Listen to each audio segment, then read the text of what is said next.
Суу-Самыр Талас-Тарас унаа жолунун өтмөк ашуусундагы тилкесинде бир канча күндөн бери аң чөнөктөрдү жамоо иштери планга ылайык жүрүп жатат.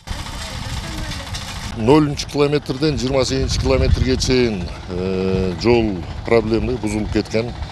Азыркы убакта ушул аң чөнөктөрдү жамоо иштери жүрүүдө. Өзүңүздөр билгендей май айында аба ырайы өтө жаанчыл болгондуктан жумушка кедергисин тийгизип калды. Азыркы убакта жумушту тез жана сапаттуу аткаруу максатында областтын 5 дебинен тең 5 бригада коюлган, 5 бригада иштеп атат.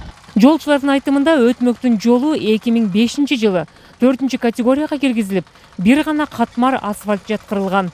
Учурда жол өзүнүн категориясына жооп бербейт. 2004-2005 эле салынды. Ага чейин гравий жол болуп эле тептегиз эле болчу. Аны салгандан кийин мунун акчасын кемитип коюшту билбейм.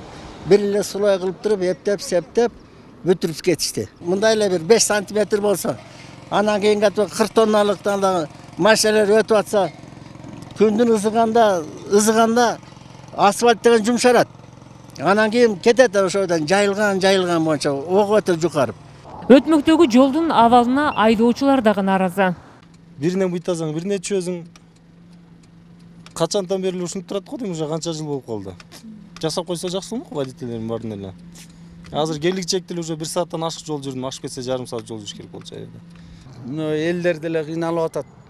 Сүңкүлдөп келебиз деп. Бишкекке катташың деле кыйын. Дөңгөлөктөрүбүздү кайта которобуз мынакей.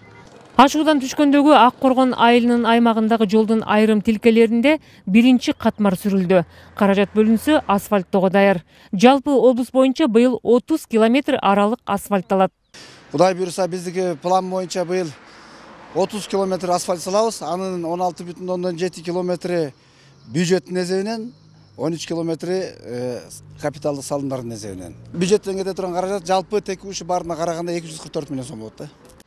Белгилей кетсек, бул жолдордон тышкары айдоочулар Кайыңды Арал Талас жолу, 1-май Кыргызстан жолу, Кең кол жолдорун оңдоо боюнча кайрылып келе жатышат.